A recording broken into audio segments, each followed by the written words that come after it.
Good morning, YouTube modeling community. Mike here, Mike's Miniature Motors.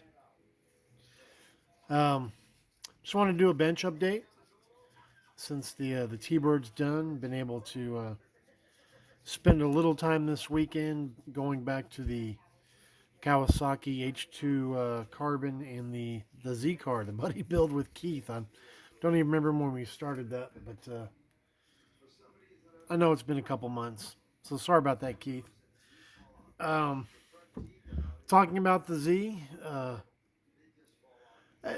it's one of those builds, guys. We've all had them to where you just get discouraged with it. It's like nothing ever seems quite keep going right with it. But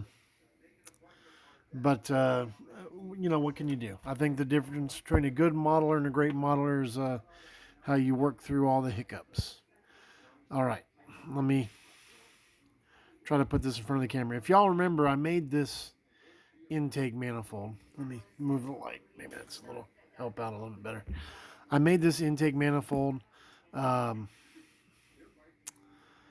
and I got these carburetors. There's 3 of them that are going to be on here from Sheldon Rothwell. He sent me some different side draft carburetors. Anyway, so I had to make this intake manifold, and if you remember, I had a solid piece of plastic here and a solid piece of plastic here to kind of keep things aligned.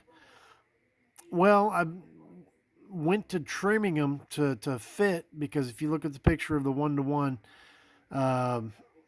it's not solid. I just did that to kind of help things aligned. Um, but I went to go cut on it to how it fits up against the motor, and then again how it fits the carburetors.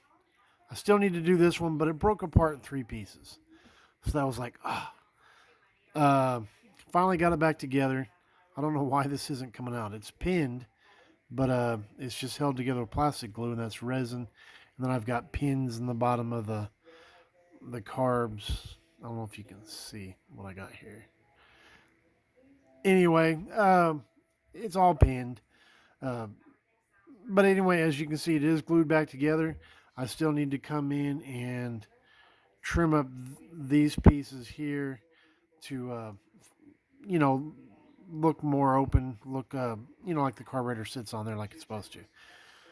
So I will finally start getting that into paint. The engine, the carbs, the intake manifold. You've seen the exhaust manifolds. Try to get into the chassis. Well, yesterday, guys, I masked the black around all the windows. Okay. I used Tamiya tape. I'm not sure why I did what I did, but I put down the first coat of TS29, the semi-gloss black, set it outside, and it was hot. Sun was out. Um, I usually do that on my body work. Set it out in the sun, for my flash coats. 20 minutes later, go back out, shoot another coat, because I like to put down at least 2 coats of semi-gloss black. Let it sit out there for another 15 minutes. Came back inside, put it on the desk, ate dinner, went to peel the tape off, and at first I thought it was residue, but then I got my fingernail and tried scraping, and it wasn't. And it just, you could see where all the tape was. It was rough. It was, for the lack of a better term, alligator skin. So I tried rubbing compound, that didn't really work. So what I ended up doing was sanding it, okay, and then buffing it. I thought, okay, well that works. So then I came in with my 4000, and I started to go around the base of the windows and back here to try to cut it, and then I'll buff it, and I burn through here. And I was like, man, and I got to go to work shortly. Tried to mask this off, paint it with the gunmetal again, and if you can tell, I don't know if the camera shows. Yeah, I can kind of tell in the camera. I just went ahead and masked off the window and came up to this body line, came to this body line, came down here because it was on both sides of this panel line. Anyway, burned through, tried to touch it up.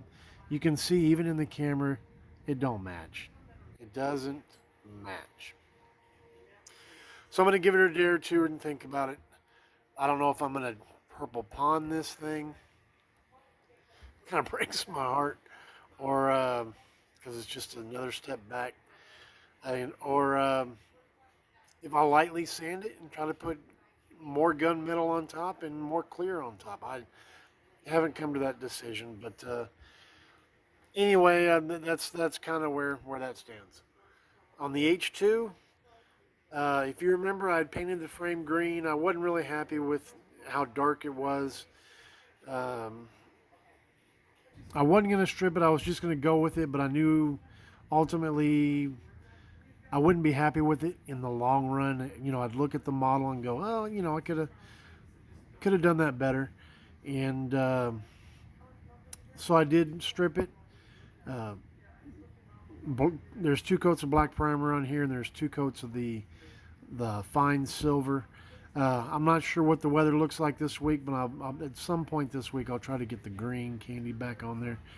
Um, just I don't know. We'll see how it goes, and hopefully it'll turn out a little lighter. Because like I said, the second coat, if you remember on the video, turned out great, and I went to go for a third coat because it was still kind of blotchy.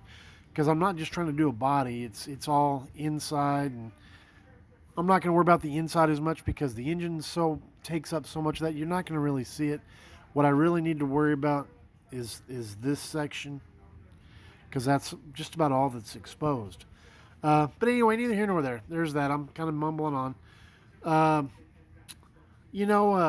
Justin did his video on Saturday about Tamiya's customer support. They're always awesome. If you ever, they used to be if you lost a part or destroyed a part, you could buy a whole tree. That's what those parts numbers are on the back of their instructions. Well, just like they send him the photo etch piece for free, these have to be the green, and it's not going to focus on that. But you got 2 of these on the handlebars, and they're supposed to be that candy green as well. And I stripped them. When I was washing them, one went down the drain. Um, as you can see, it's a teeny tiny part. I don't know if the camera's going to focus on it or not. Teeny tiny part on here. Tamiya said, "Oh, you lost one?" And I said, "Yes, sir. There's, it needs 2 of them." They ended up sending me 2 for free. So I thought that was great. I was willing to buy the whole new tree just for that, but they're great. So just want to pat them on the back, give them kudos, shout out, whatever for Tamiya customer service. Um, you just can't beat Tamiya, in my personal opinion. But anyway, guys, I've been rambling on for a while. I'm gonna let you all go. Just want to give you a quick bench update, and I will either see you again later today or tomorrow, because I am going to jump in on the Doug Hensley build, and I will explain what I'm doing in the next video. All right, y'all take care. Bye-bye.